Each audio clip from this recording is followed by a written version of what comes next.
Lions Rock Productions. This is Jay Moore. This is Greg Proops. This is Jordan Harbinger. This is Dexter from The Offspring. This is Nathan This is East. Sebastian Younger. This is Rick Marotta. This is Stuart Copeland. This is Mick Gillette. This is Andy Summers. Hi, this is Skunk Baxter. This is Gabby Reese. This is Rob Bell. Hey, this is John Leon Guerrero. Hey, and this is Pete A. Turner. This is Andrea Albright, and you're watching The Break It Down Show. And now, The Break It Down Show with John Leon Guerrero and Pete A. Turner. Yesterday, we had Nicole Rodriguez on, and you guys worked together. We were just talking off mic about this. You guys are both authors. You both have the title Boss in your book. Your book is called Visionary Boss, the Next Edge Entrepreneur. I'll put that in the show notes for anybody who's looking for that and wanting to get to know Andrea a little bit. I guess because your path is so unique, and I don't want to say wiggly or circuitous, but you've done so many different things. Can we just for a moment do a little bio just so folks can be like, what the hell? So can you give us kind of background on where you've been and where you're at now? And we'll go from there. Absolutely. Well, I wrote my first book in health and fitness back in 2006. And so many people told me you can never compete in the fitness industry. It's way too competitive. You're competing with people with millions of dollars of advertising spends and all the pharmaceutical companies. And I just said, well, if I can help one person, then it's worth it. And so I started to learn internet marketing. And this thing called YouTube came along. And it was like, what's YouTube? And so I was part of the social media revolution back in 2006, 2007. And I learned internet marketing. Eventually, I got to the front page of Google for words in my audience. And what I learned is that when you can apply a marketing message to publishing your own book, now your book actually reaches the market. Eventually, I created over 10 million views on YouTube, 100,000 Facebook fans, and I was on the cover of Women's Health and Fitness magazine, which is the #1 magazine in the fitness industry. And they said, you are more than an influencer, you're a thought leader because you are writing books that are changing the paradigm of fitness. So I created my own authority in the most competitive industry on the internet. Yeah, in a marketplace where you were told it was too busy and too crowded. So that's all well and good. Is it still possible to do that, do you think, in that space or other similar spaces where I mean, look at the podcast space, for example, right? 1.5 and climbing every single second million podcasts. When do you go, you know what, it's just not worth it. Let me find some other aspect or some other niche or something else to dive into? Well, I love competition. I believe competition means there's a hungry market. That means there are people who are succeeding, which is why there are so many people who are doing this. And I always say, there's always room for the best. So in even the most competitive markets, you will always make room for the best. So now it becomes about the quality of your message, the quality of your service, and how aligned you are with serving the market. Because if they're seeking information, that shows you that they are hungry and they're looking for solutions. So a little bit of competition is fine. It means that there's room in the marketplace to stand out. I mean, we'll just use my show again as an example. I've learned that you don't write for the audience, you write for SEO first so that you're discoverable. That discoverable thing you talked about earlier, it's like, great, you've got the world's best content. If no one can find it, if it's never recommended, it is impossible to get up that mountain. So as much as we all want to be artists and focus on that thing, you absolutely have to figure out how to be discoverable. Yes, exactly. So I learned keyword marketing, I learned video marketing, and I went after the most competitive keywords like weight loss secret and exercises to lose weight.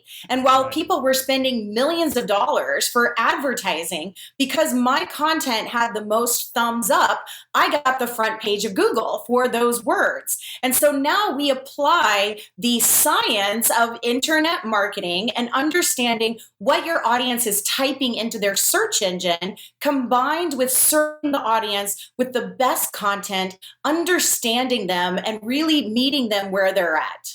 let's dig in right here because this is such an important thing. Again, we'll use my podcast as the example just to keep it off everybody else's back. When I have these guys from Macedonia that helped me produce the show, Dragon and Damien. And so when I'm talking to Dragon, he speaks English. And, there's some English translation things that we might have to fix just to get the nuances right.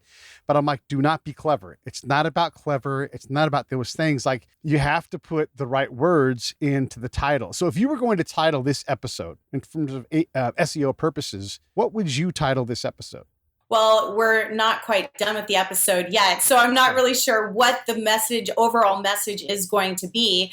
But if it's something along the lines of stand out in a crowded market, get to the top of Google, I mean, those would be great titles so far. Yes. Right. Yeah.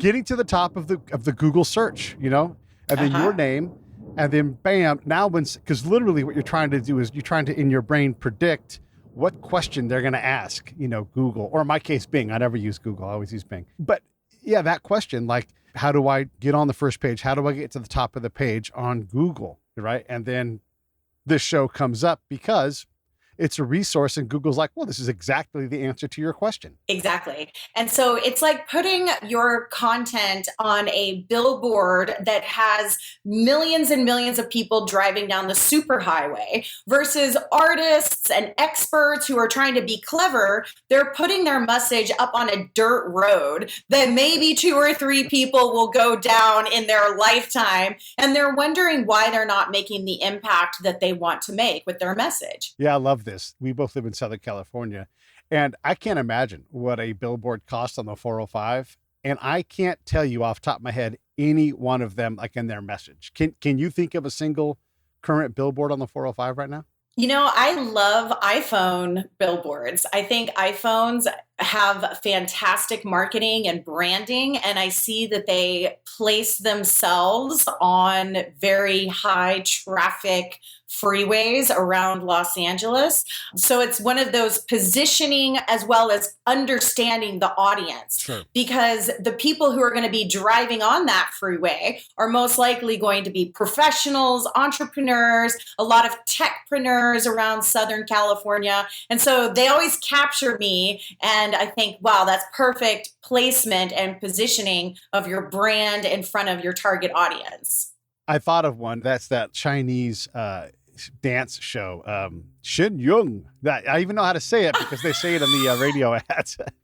But There yeah, you you're go. right. That if you capture it, if you get it right, but it must cost. Let's just say it costs $25,000 a month, and I don't know what it is, but it's not much less than that, and it easily could be more. But to do that on the information highway is different. I mean, you literally can outsmart your competition, and then when you can't, you can bid for a relatively, compared to $25,000 for a billboard, for a relatively small amount of money, you can outthink and then, put a little bit of money in, and you can have that kind of, 10x that kind of traffic, really. Absolutely. And this is also where we're moving into the conversation around branding. And so marketing and branding are 2 different conversations, but they have to be aligned and in synergy. Because what happens today is, say somebody sees an ad or a billboard, the first thing they do is they now go and search you. They go and look on your social media. They look at who you are. And if your brand is not consistent, then they aren't going to trust that that marketing message is actually the truth. People are becoming more and more sophisticated today because we have these tools on our smartphones. And so nobody trusts what you say in an ad. You have to build a brand. I say the brand is the promise that you make to your audience. And while a marketing message can be a hook, a title, a keyword that delivers value, that is like the initial attraction. When you think someone's attractive, it's like, ooh, you're cute. But then you want to find out more about them. Are they really who they say they are? And so a lot of entrepreneurs invest all this money in ads and Facebook ads and getting their message out there, YouTube ads, but they don't understand how to build a brand. And this is really where Women's Health and Fitness recognized that I have a solid brand in health and fitness. I've never done gimmicks. I've never gone after quick fix or fad diets. And so the integrity of your face, your name, your message. You have to invest if you truly want to be an authority brand. And what happens over time is that no one is playing this game. Everyone is looking for the quick fix, the diet pill. I'm now a publisher and everybody wants the Amazon bestseller status. Well, that's all a gimmick. And so if you're attaching yourself to these gimmicks, you'll never build a solid brand. And that's why people won't trust you. Let's slow down right here. This is such a big thing. If not everybody is aware, many of us know that Amazon bestseller status is largely hocus pocus. It doesn't mean, like, there's a pattern, there's a path. And you do these things and then you can be a multi-category bestseller. It doesn't have the weight of being a New York Times top 10 bestseller. Is that valuable though? I mean, is it like to be able to say I'm a bestseller and then just leave it at that and not, it's like saying you're an actor, right? In Hollywood. Like whenever I say, oh yeah, this person's an actor. And then I have to go, like a real one. Like they don't do commercials. They just do movies. Like you have to categorize.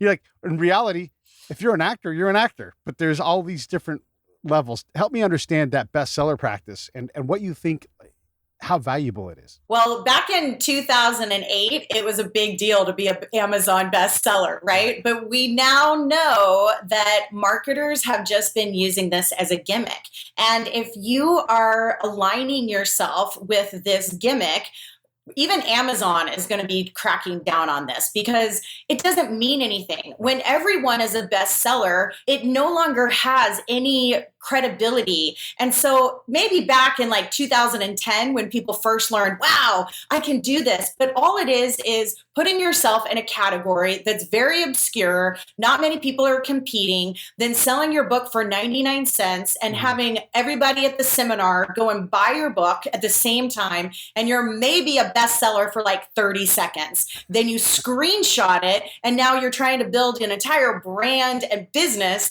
around a gimmick. I've even had people come to me because I'm a publisher and they say, I'm a bestseller. Now I have to go and write my book. Mm-hmm. So they go and they get the bestseller status before they even write their book. And for me, it's like, how is this even possible? Yeah. This is your brand. You've invested 10 to 15 or 20 years into your career. Why would you attach yourself to a diet pill or a gimmick?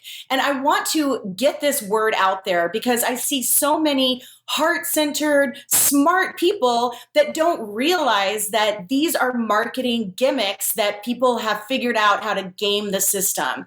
And publishers know the truth and media knows the truth. So you're never going to be an entrepreneur contributor if you're saying, I'm a best-selling Amazon. It doesn't make sense. And so really you want to play the game authentically with integrity. And the way to become a bestseller, like you said, New York Times, USA Today, Wall Street Journal. Those are the three that are credible. And it requires an audience. You need an audience. And if you're trying to pretend that you have something that's not truly aligned with who you are, people will see through that. And so it's about authenticity. Let's just write a great book. Let's just serve our audience. I mean, why did that go out of style? Why indeed? You said another powerful word that I love to dig into and get your thoughts on this. One of the things I'm known for is being straightforward and honest. I'm a combat guy, so I tend to not unvarnish truth, just like the truth. And I'll say, this is going to sting, but I promise you can take it. Bam, the truth. That's how I soften it up. And that makes me authentic because when I read something that I wrote 10 years ago, I'm like, yeah, that sounds like something I would say. That's that authenticity. It appears that authenticity has become a bit of a buzzword. It's like, you have to be authentic. No. Like either you are or you aren't authentic. I mean, that's just kind of how I take that. But it's easy to say I'm going to be authentic with myself. But you have to know what that means. You have to know who you are. What would your advice be to someone who's trying to determine how to become authentic? Well, that's an interesting conversation to look at it like this. Because when we are taking on a facade or an image that's not true, it takes so much energy to keep that going. And this is why entrepreneurs are getting burnt out.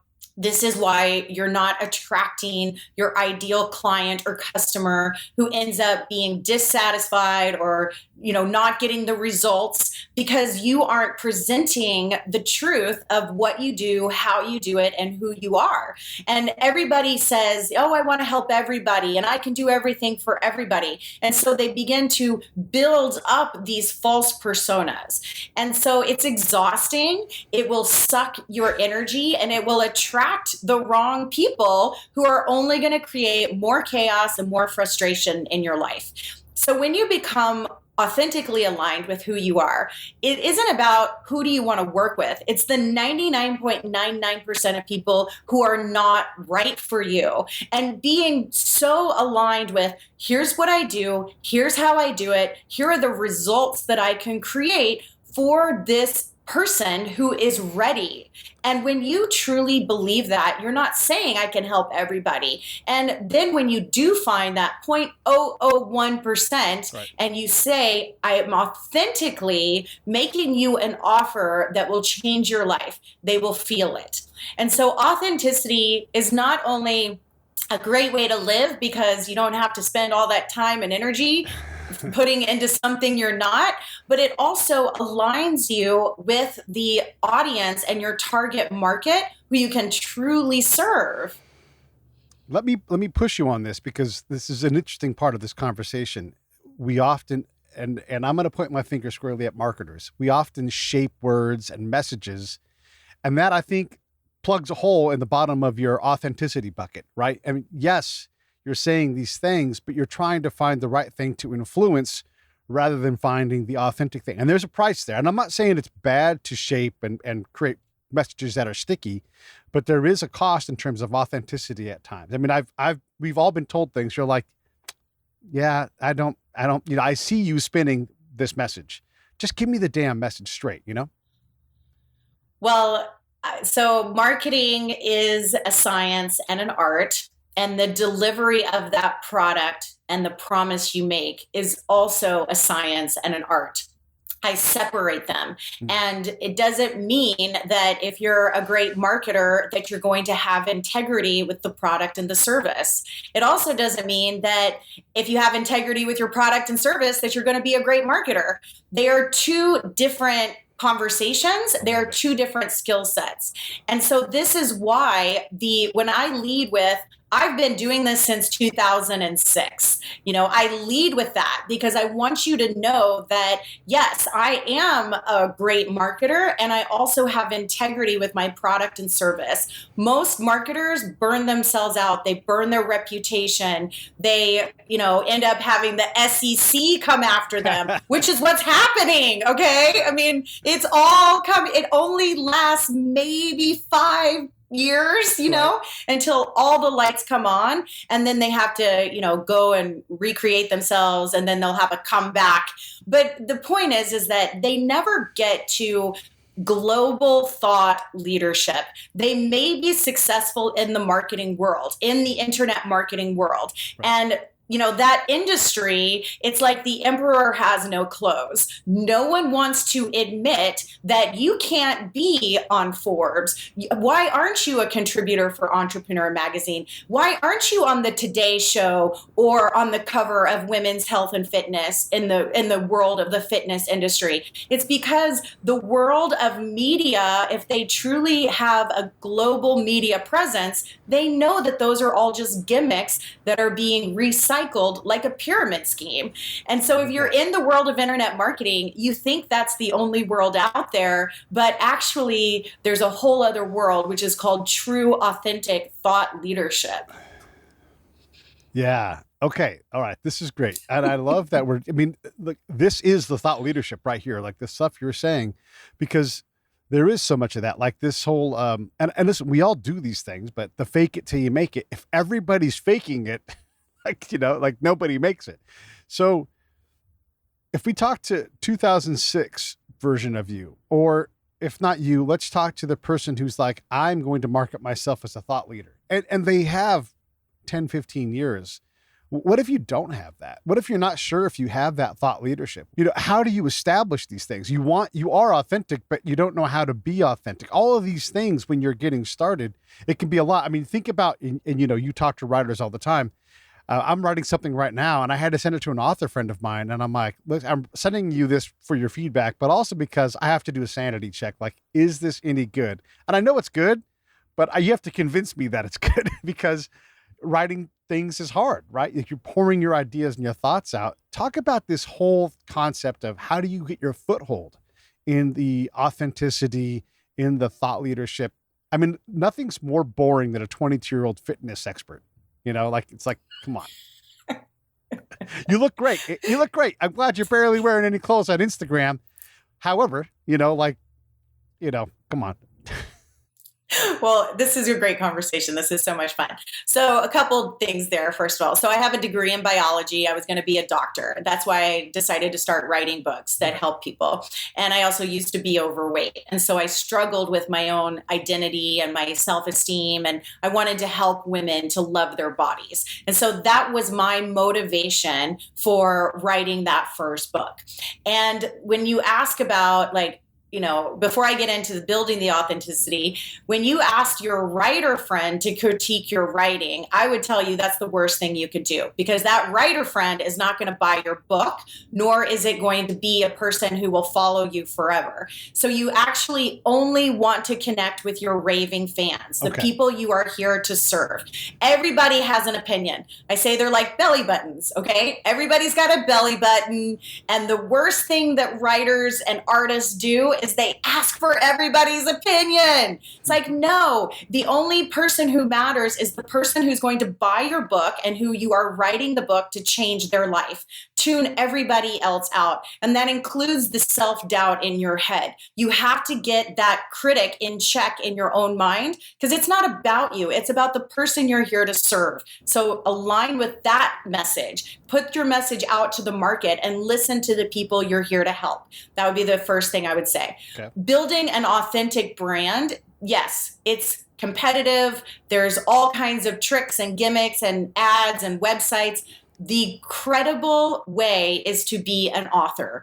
It has been since history. That literally means we wrote it down. There's prehistory before it was written, and there's history. It was written down. And so our society, our culture sees authors as the authorities. That's literally where the word authority comes from. It comes from the word author.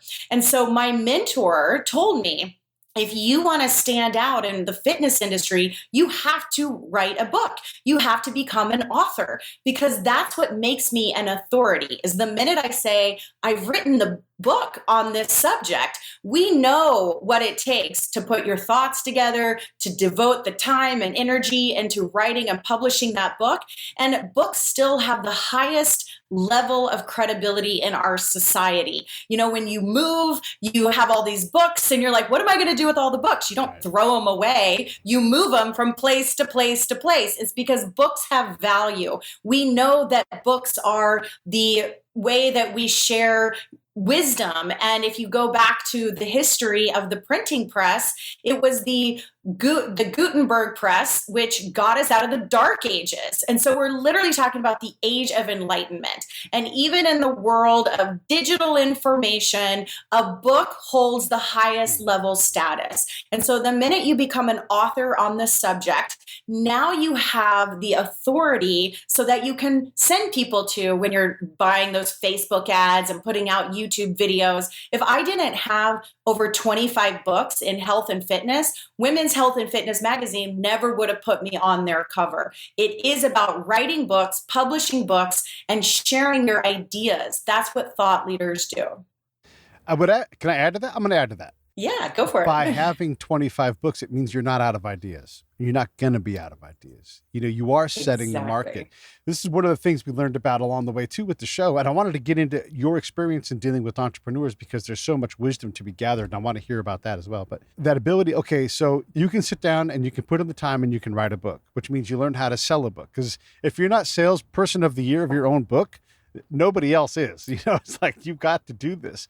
And then it's like, well, what are you going to write next? Whether it's op-eds and you get paid or whatever, like you are now a writer, and writers that get paid write, and you can lean on a book for a while. And by the way, I wanted to add this too, in terms of Amazon for credibility. One of the things I look at is how many reviews do they have? If you've got 2,500 reviews, you've got a book that people care enough about to review it. And that means that there's something there that separates you from just like, I'm 15 category Amazon bestseller. So let's talk a little bit about some of the wisdom you've gathered from the entrepreneurs that you work with. You talked about your mentor and everything, but also the other aspect of not running out of ideas and how you keep that well filled up. Okay, gosh, every time we get into a subject, it's like, oh, there's 5 things we want to add. Yes. So one thing about the Amazon reviews, that's another way that people can use the gimmick. You can buy those reviews. Right. And so I actually look at, is this person being interviewed by media? So for instance, my latest book, I published it in August, and within 60 days, I became a contributor for Entrepreneur magazine. Wow. So that is the largest platform for entrepreneurship. Yeah.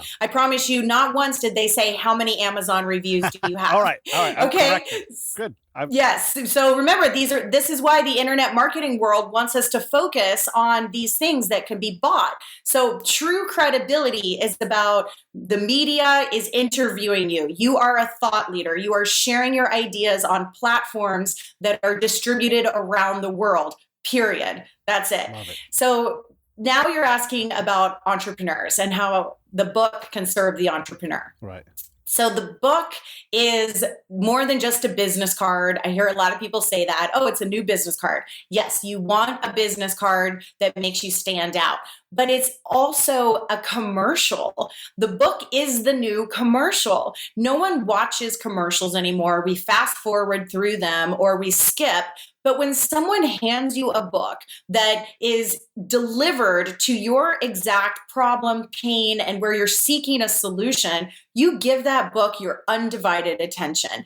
And so inside of the book, we are able to develop a relationship, we build rapport, and we give the reader a transformation.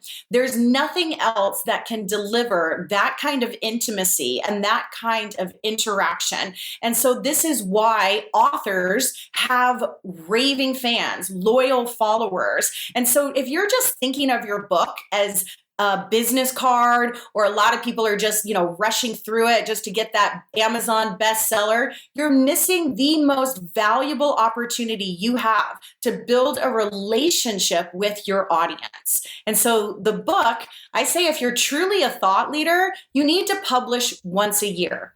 People who stand up on stages and they talk about the books they published 5 years ago, it's like, you haven't had any new thoughts since then? So a true thought leader, just like you said, we never run out of thoughts. I'm also not afraid of people stealing my thoughts. That's what people do. When you're a thought leader, you are evolving the conversation. And so by trusting, there will always be more thoughts because you're on the cutting edge, what I call the next edge. You're never done. And so I just released my 26th book. Wow. I'm a thought leader. I will never be done publishing because that's what thought leaders do. Yeah. They lead through thoughts and they guide us towards where we're going. Yeah, it's fantastic. Let's get into some of the wisdom you've gathered, though, from your experiences and mentoring and advising and talking to entrepreneurs. I mean, there's so much experiential knowledge there that you're able to process without siloing. Like, when I talk to CEOs, they're very passionate about their thing, and they're brilliant, but folks like us that get to hop around silos, we get to gather this stuff and say, this is the common thread. This is the lever you need to pull. So what are some of those things you've gathered and taught yourself? Gosh, well, I wrote a whole book on it. So my first book on entrepreneurship is my 17-year journey as an entrepreneur. And obviously, I've learned a lot.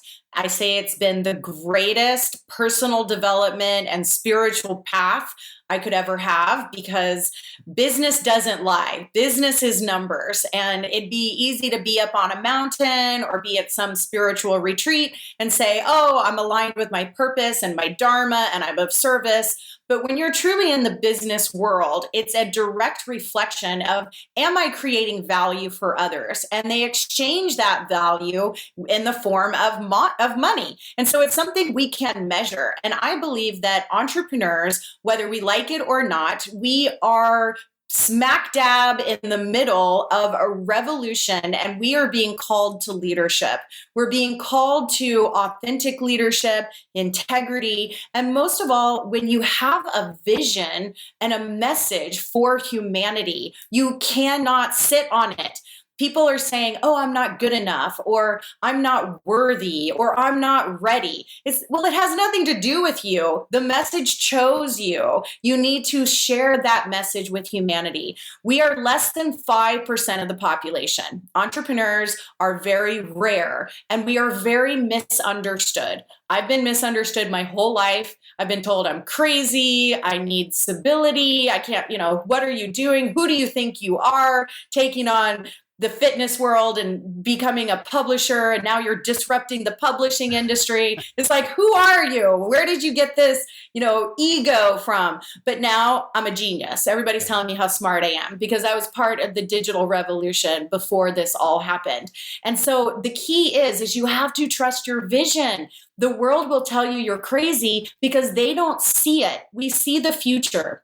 We see the possibilities for humanity. And so my book is Visionary Boss, and how to connect with that vision that's coming through you and make sure you stay committed to it. Because I see so many entrepreneurs who give up, who self-sabotage, they turn to addiction, they turn to destructive behavior. It's because they are denying the truth that they're a visionary. And so I want you to embrace the vision that's coming through you. No, that's great. And everybody should look on the screen if you're on the live side or watching the video later on. There's Andrea's book in Amazon form. So help out the show, help out her by buying the book. It's called Visionary Boss, The Next Edge Entrepreneur. We talked to a lot of musicians on the show, and a lot of them have this blessing/curse. And this goes to the addiction part of things, where the music just comes in a stream and they've got to do something with it, and sometimes to turn it off, they medicate. Or to deal with this thing. It's like you're constantly like, this is a song, here's a song, but most of the songs you write don't stick. They don't do anything. So you've got all this negative feedback in your gift, right? And so they have to sort out. And the ones that last a long time, they sort it out, they figure it out. And it always has fitness involved. Like you see Bruce Springsteen at 70 years old and Sammy Hagar, you think those guys are, in a bar drinking and smoking. No, those guys are fitness nuts. They know what it takes to manage a career, to deal with that. And this is, I think, is the same thing with the serial entrepreneur. I've talked to a lot of people as well that they always have another idea. They're always trying to work on the company they're in, but they're thinking ahead. How do I get this next thing out? I'm desperate to do this next project. I want to get this company started and either hand it off to somebody to run or sell it so I can do this again. And that's that serial entrepreneur thing that everybody claims to be on LinkedIn, but you're like, you've started half a company. It's like, we got to get a little further past that in terms of your bona fides that you have to do this. But talk a little bit about that idea. How do you, if you think you have a lot of ideas, and obviously you have to write, you said that, but how do you foster that channel where it goes in the brain and out into a product, whether it's even a blog, some kind of way to get it out? Well, the creative impulse for an entrepreneur is everything. I believe that's really why I learned business, is to protect my artistic expression. I'm actually more artistic than I am business, but I realized I don't want anyone to ever tell me what to say. I don't want to compromise my message. I don't want to have to take on a sponsorship that I don't believe in. Yeah. And so I have to learn business in order to make sure my art stays pure and protected. And I'm so grateful that I did, because I am my own boss. No one owns me. No one owns my message, and I'm able to create value by expressing my highest version of myself. And a lot of artists, they dismiss the idea of business and they think of it as lowering their standards. But I want to empower artists to say, if you learn how to create value for humanity, that really is what business is. And business 101, find a need and fill it. If it's just about your creative expression, then you'll always be starving or searching or having to lower the quality in order to get a gig. So how can you align creating value for humanity and packaging it in a way that people will receive that value, and then aligning your artistic creative expression through that? So as you mentioned, yes, writing for me, that's my expression. I'm already on to my next book. I will never be done writing. That is the way that I express that. I also use fashion as a form of expression. So if I'm just about business, then I believe I'd be too masculine. That's just too much of that like logic, masculine energy. And so I create a ritual around my fashion and my beauty rituals. And so that to me, again, is also artistic expression. And so you find ways to get that juice that you're here to create. You are a creator, and that's magnificent. And so how can you channel that creativity in productive ways that serve humanity, serve yourself, and serve others? What if you're a mom and you just want to write a book and see what happens? Is that okay? Absolutely. I believe that writing for the purpose of writing is a beautiful, I've written more than anything I will ever publish. You know, for every book I publish, I write for my own self, 5 books, because it's like, what's the word? It's like a filter, right? Okay. So you have to filter it through, you have to process through it, and then you pick the words that say, okay, this is what I want to publish. This is what I want to share with the world. But if you're an artist, if you're a singer, you have to sing. If you're a writer, you have to write. You can never stop that, because that's what gives you the juice. That's what keeps you connected to the flow state. And that's what keeps you out of the addictions. I've got a guitar right here over my shoulder. That I've been trying to pick up and play more. I believe I'm like a bit of a failed singer, and all these different things, expressions, forms, like, just whatever it is, right? I'm writing a little bit and everything. But the thing that I do every day, sometimes several times a day, is have these conversations, right? I'm an interviewer. Mm-hmm. When I was in combat, my job as a spy was to talk to people and really conduct interviews. It's the same thing. Yeah. And so when I look back over the last 20 plus years of my professional career, 30 years, really, I'm being honest, it's these conversations, right? That's why I have the show. That's why people resonate with it. That's why I don't start by just asking you, normally I don't even ask the bio question at all, but I was struck by how interesting your bio was. I wanted to share that with the audience, but my job is not to ask you the same question you've been asked 1,000 times on 100 different shows, let's get to this thing. But that doesn't mean I don't want to learn how to sing better and play my guitar. And I write a haiku, even if it's bad, for every single episode, So what if you're not sure what your voice is and you're trying to, be multimedia with your art? Well, one of my favorite authors alive today, her name's Elizabeth Lesser, and she's an amazing writer. She's been influential to me. And one of the things she says is, everybody's talking about your passion and follow your passion and all of that. Oh, I misquote. It's Elizabeth Gilbert. Elizabeth Lesser is another one. So Elizabeth Gilbert. And she says everybody wants to follow their passion. But then that's a lot of pressure, because you're like, yes. I've got a lot of passions, or maybe I'm not really so passionate about one. Why do I have to choose a passion? And it can be a lot of like self-doubt that's inflicted around that. And so she says, follow your curiosity, which I think is a beautiful way of saying, what are you curious about? That exploration, that interest. Where are you curious? And that curiosity can lead you down one road, or it can lead you down an entire lifetime.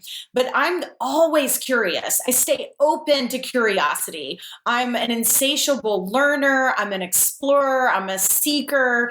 I read a book a month. I'm a speed reader, not to mention all the books I'm publishing, and I get to be totally totally engaged in these authors' subjects. And to me, that's the zest of life. That's the passion. If someone were to ask, what's your passion? It's like, I'm just passionate about life. I'm passionate about all the opportunities we have as human beings to follow our interests and our curiosity. No, I love it. And this exploration of life, I had on Mark Victor Hansen the other day. He wrote the Chicken Soup books. His wife, Crystal, too, who's fantastic.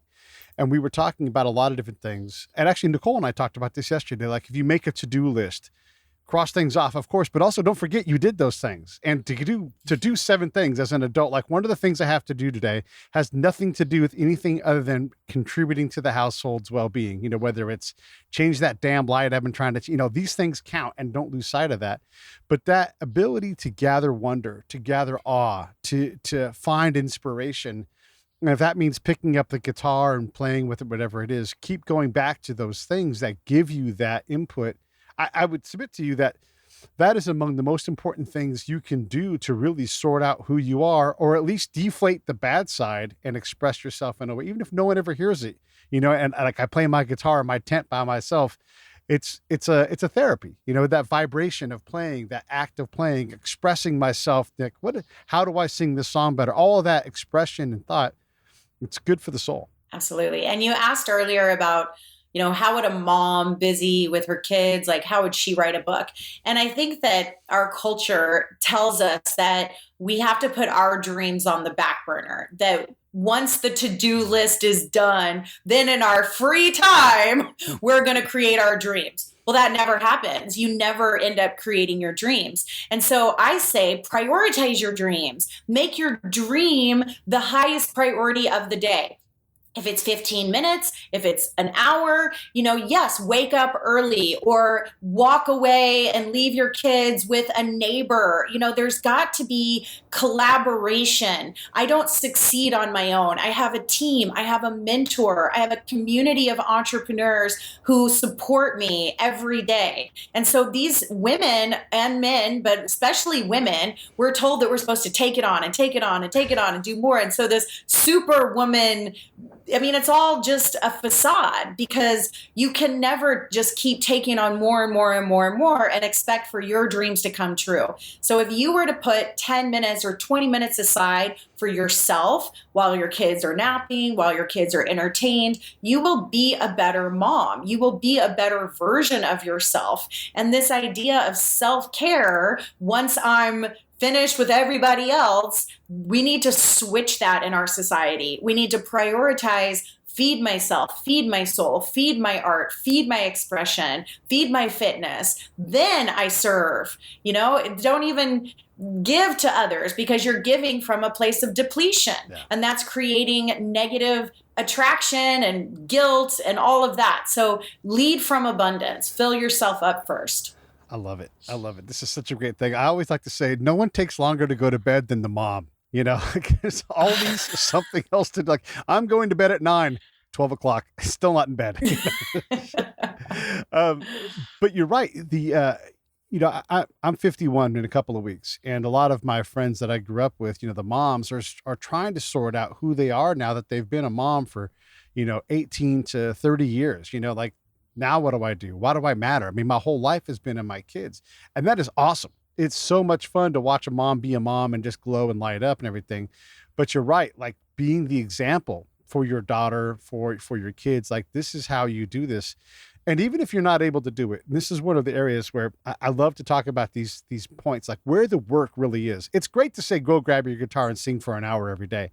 And reality is what's possible right now? Where is the work at? Is it just simply getting your guitar and tuning it? And you're like, you know what? Tomorrow I'll try to play a song or whatever it is. Or I'll sit down with my friend Hilliard. He's a screenwriter in Hollywood. And he's like, if you have writer's block, write a word, write 100 words, put that project down, grab something else, write that, go for a walk, come back, try to write a word, and just, you keep at it. And even if it's just if you wrote 100 words a day, it would take you 1,000 days to write a book. But you would write a book in 1,000 days. You would get it done, and it would be a big fat book. So talk a little bit about how does one who's not sure where to start or how to get going again, how do you get unstuck? How do you find that point? Like, where is like the actual next footstep that needs to go? Don't tell me like you press send and you just do it. Like, way before that, when you're overwhelmed, when you want to quit. Here we come up on the first of the year.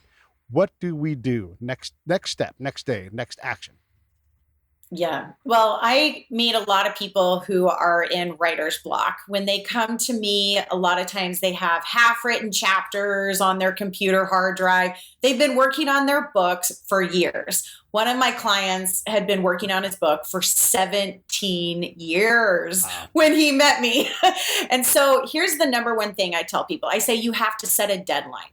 The deadline is absolutely essential because if you never have a deadline, it will never get done. If you give yourself a year, it'll take a year. So I say 90 days. We commit to a 90-day deadline. This is also where the business structure, the business mentality around creativity is very effective because you now know, okay, I have a deadline. You need to get commitment on that deadline. Tell everybody, if you have a publisher, that's great because now you are both committed to that deadline. It's amazing what you can create when you know you're on a deadline. It's like whenever the moving truck is about to show up and you were like, oh, I've got days. And then it's like, oh my God, they're coming in 20 minutes. And somehow you get your entire room and house packed up. It's because you had a deadline. That moving truck is arriving at your doorstep.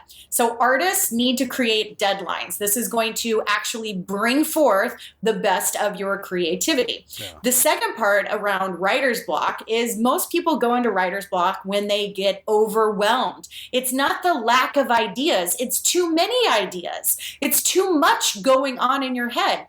And when they come and want to partner with me, typically they have 2 or 3 books in their head that they're trying to figure it all out, and then they want to cram it all into one book. So the first thing we do is we actually do outlines for 2 or 3 books. I say the easiest way to write one book is to know you're going to write a second book, because that allows you to move those ideas into the next book, and you can really get clear on, it's not that I'm trying to put everything into one book, which is a huge problem authors make, and that's why nobody picks up your book when it's 300 pages.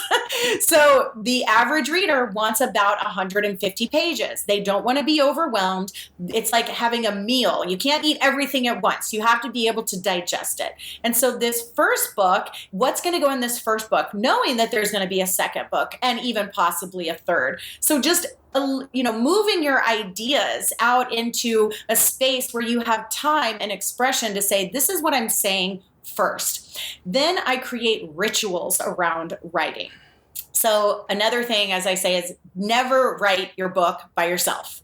I have ghostwriters. I have ghostwriters on my team, my authors who come to me. Some of them love to write. Some of them never write a single word. You should never write your own book all by yourself. You will just go into overwhelm and confusion, and it's inevitable. It's just going to happen.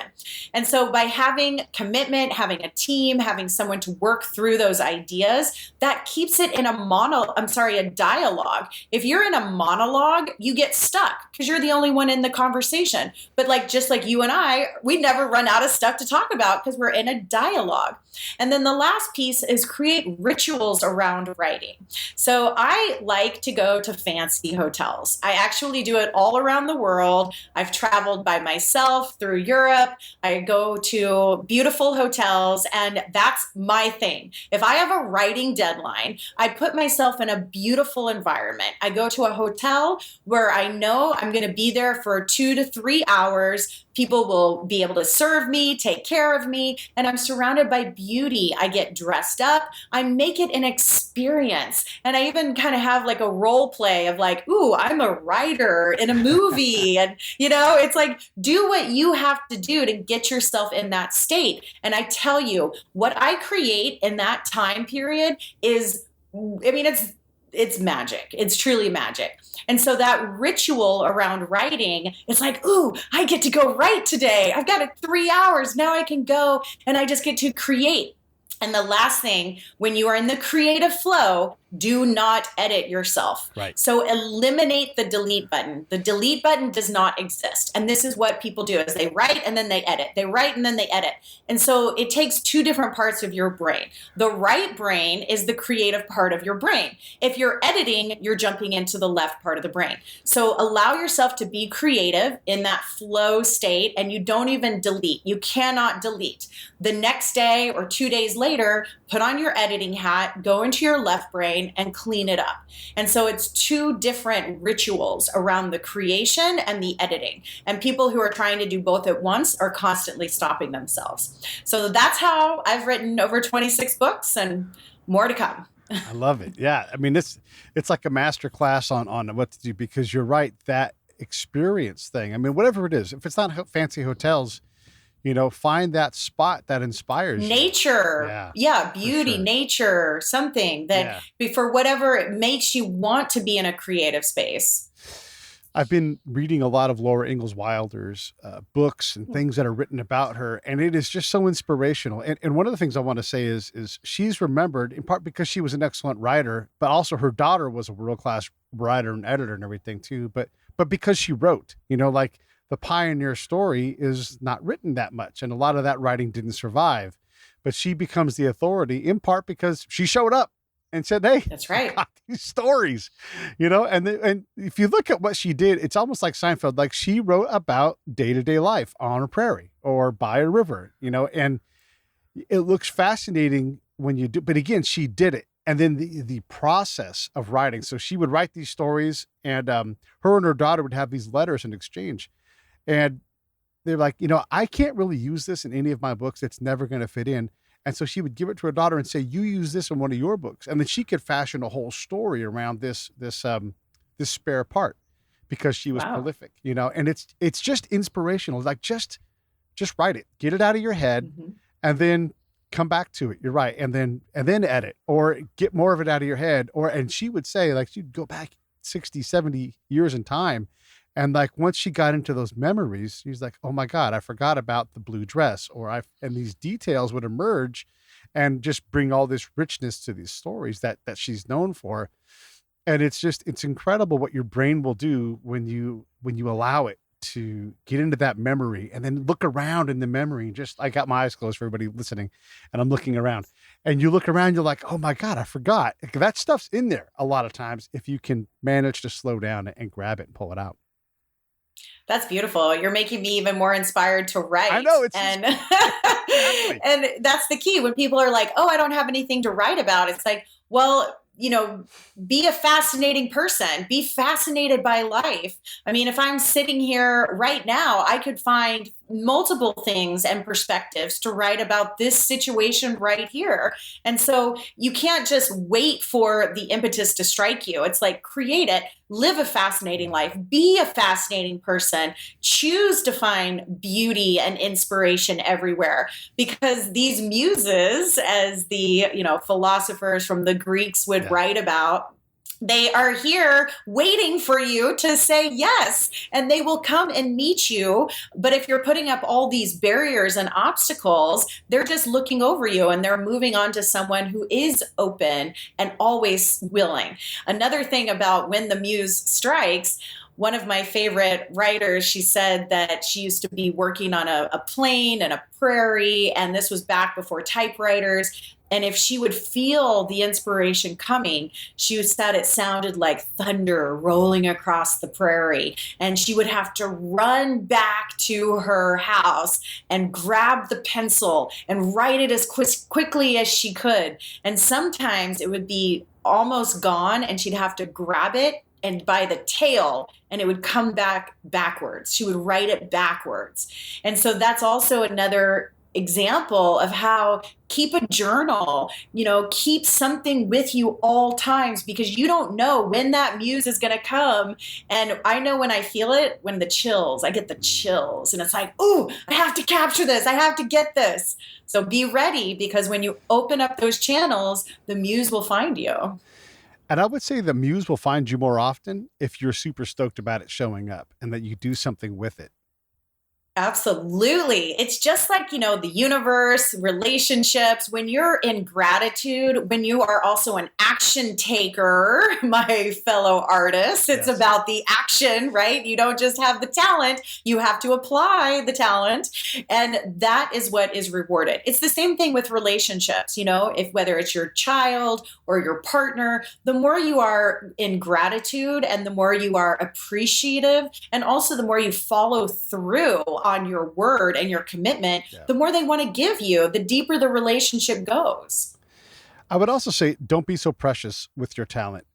Let it be what it is. If you read the entire Harry Potter series, right? The books get better as she goes along. You can see it. You're like, oh, this book was fine and it was fun and it was light. But they get more, and they just get better. And you realize that here is maybe the most successful author of all time, one of them, if not. And you get to watch her learn in real time and get better and better at her craft. So don't feel like you have to put out the perfect manuscript, because I don't know an author that says that was the perfect book. They all say, I reached a point where I was done with it, and then I put it down and I got on to the next project. Because you can always edit, you can always change a word, but at some point, just get the damn thing out so you can get on to the next thing. Yeah, well, this is where the ego gets involved Yes. again, right? Yeah. So with the way that I got my first book out, and it was in no way a well-written book or a perfect book, but in many ways, that book actually helps more people, because it was my truth about my fitness journey to that point. And then I went so far and I ended up being on the cover of a magazine, but most humans can relate to that original book more than the books that I was writing 12 years later, because my journey went so far. And if I wouldn't have led little breadcrumbs of here's how you follow, here's the path you go down, and having those 25 books through my journey as a fitness expert, then no one would be able to meet me in the conversation that I'm in right now. And so the ego wants to tell you, oh, you're not good enough. And I was like, no one's going to read it except my mom.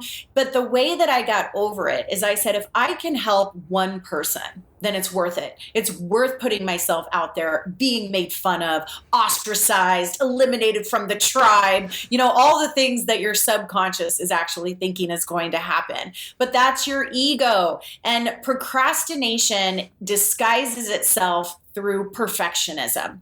Perfectionism is just a fancy way of saying I'm procrastinating, because you will never be perfect. You will never reach perfectionism. And it is only through the art of practice and being of service that you actually know what is the market wanting, what is good, what is well received. And so if you're sitting in a bubble trying to be perfect, like that one client who was writing his book for 17 years, we published him in 90 days. Right. And so now he's out there serving his audience. He's getting feedback, and he's actually knows this is what works. This is what doesn't work. This is what the market wants to hear more of. But if you're trying to wait for the day that you're perfect, that's just your ego stopping you because you're afraid of rejection. So get over it. It's not about you. It's about the people you're meant to serve. And let's be honest, your mom isn't reading your book, and probably your friends your mom. This is 100% true. Like everybody listening, my mom is not watching my show. She's watched it in the past, but if you rely on your friends and family to get you over the hump audience wise, you will lose. Like it's way more important to find that person in, Raleigh, North Carolina, who you've never met. It's like, I love what you do, whether it's books, videos, podcasts, whatever it is. You have to find those people that you would never meet otherwise and have them go, don't you dare stop. One of my KPIs, one of my friends said this to me a couple of weeks back, because it's hard to do this stuff. It's hard to, we're in the entertainment business, right? It's hard to lift a show up out of 1.5 million shows or whatever it is. And he said, I would trade places with you in a second. I'm desperate to do what you do, but I can't because I have this comfortable job and it won't let me create. Don't you dare quit. And it's like, what are you going to do?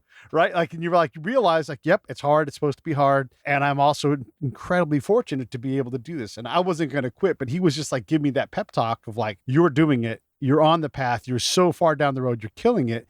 Don't you dare quit. And so what I'm encouraging all of the people listening and watching to do is just take those steps. so that you look back, you're like, I took 15 steps today, and be stoked about that. And then just keep going. Well, no matter what would you want to say in closing, Andrea? Wow, we've covered so much, Pete. This has really been a very in-depth, full spectrum conversation around creativity, entrepreneurship, business, marketing, all my favorite subjects. And when you just commit to being the best version of yourself and being of the highest level of service to the people you're here to serve, that eliminates so many obstacles. I've put myself out on the internet since 2006, and I will tell you, the people who I'm partnering with and attracting now are my dreams. My dreams are coming true.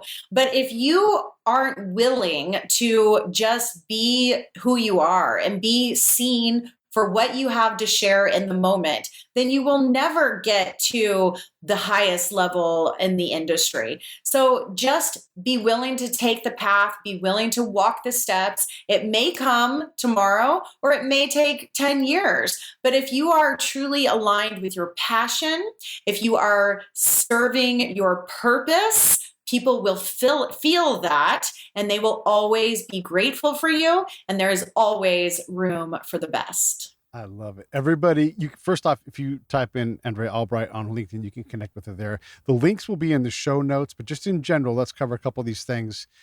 Her book right now is Visionary Boss, The Next Entrepreneur. There are 25 other books that are out there. So on a variety of topics and thought leadership for sure.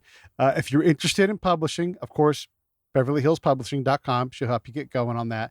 And then just in general, her website it's nice and simple, Andrea Albright. And all that stuff will be in the show notes. It's on the screen there if you're looking. Hey, thank you so much. I love these things that the new year's coming up. People want to turn a new page. And here we are saying, you can do it. Just turn the page. Start putting things on it, whether it's musical notes or fitness or whatever it is, just start doing it. And in particular, thank you what you do. You said something earlier about, encouraging women to create. And I'm all about moms, go out there and do it. It doesn't have to become your livelihood. Just do it for the sake of a very good friend of mine. I grew up with her. She paints rocks. And I'm like, you ever going to sell these things? She's like, I wouldn't dare. I get too much joy and pleasure from just taking these river rocks, and she paints these incredible little things on it. And I'm like, I never knew you were so artistic. And she said, I didn't know either, but they're wonderful.